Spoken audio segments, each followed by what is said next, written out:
Les cheveux longs, on arrive toutes ou presque. Il existe tellement de recettes aujourd'hui, tellement d'ingrédients et de produits. Mais aujourd'hui, je vais vous parler de quelque chose de vraiment très atypique qui va accélérer la pousse de vos cheveux. Spécialement si vous souffrez d'alopécie. Alors restez vraiment jusqu'à la fin de la vidéo pour savoir de quoi il s'agit exactement, mais surtout comment l'utiliser, mais bien l'utiliser.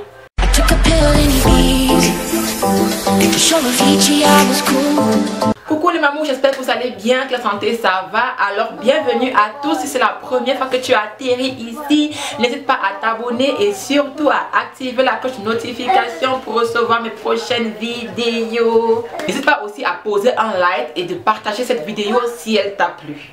Déjà, il faut savoir que la vitesse de pousse du cheveu dépend d'un individu à un autre. Et cela est bien évidemment conditionné par le programme génétique. Il faut aussi savoir que les cheveux ne poussent pas continuellement, mais selon un rythme cyclique périodique qui varie encore selon l'individu, mais aussi son âge et les saisons. Pour en savoir plus sur le cycle de vie du cheveu, parce qu'il est vraiment très important de le savoir, je vous invite fortement à cliquer sur le i qui s'affiche ici en ce moment. Il est vraiment très important que vous la regardiez cette vidéo. Le cheveu pousse par la racine, laquelle se développe sous le cuir chevelu, dans un minuscule enveloppe appelée follicule pileux. Le cheveu émerge donc de la racine par la papille, située à la base de la racine par laquelle arrive le sang. Et c'est donc ce que contient votre sang qui va permettre aux cheveux de pousser. Ce n'est pas le sang en lui-même qui fait pousser les cheveux. Vous comprenez donc aisément que ce que vous mangez influence fortement la pousse de vos cheveux. Vous comprenez donc aussi que une mauvaise circulation sanguine influence aussi la pousse de vos cheveux. Donc si vous mangez à peu près équilibré, il ne vous reste plus qu'à stimuler le cuir chevelu afin d'activer la circulation sanguine. Et l'ingrédient dont je vais vous parler aujourd'hui le fait vraiment bien. Il s'agit du piment.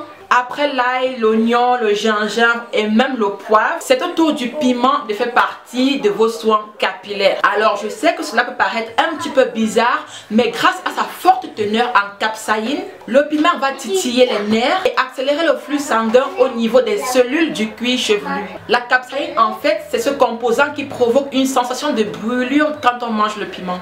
Attention, je parle ici du piment de Cayenne. N'allez pas chercher le petit piment de Bafia qu'on trouve ici au Cameroun. Parce que plus c'est petit, plus ça pique. Aïe aïe aïe. Ce n'est pas la grosseur qui compte, mais la manière dont on s'en sert. Non mais plus sérieusement, le piment de Cayenne est beaucoup plus doux que le piment qu'on retrouve ici au bled. Alors même s'il n'y a pas de preuves scientifiques prouvant que le piment de Cayenne peut agir efficacement dans la pousse des cheveux, les gens souffrant de perte de cheveux, principalement dans les cas d'alopécie, ont testé le piment de Cayenne et ont eu des résultats plus que satisfaisants. Mais si vous avez une peau sensible, vaut mieux pas l'essayer. Alors la recette est toute simple en fait.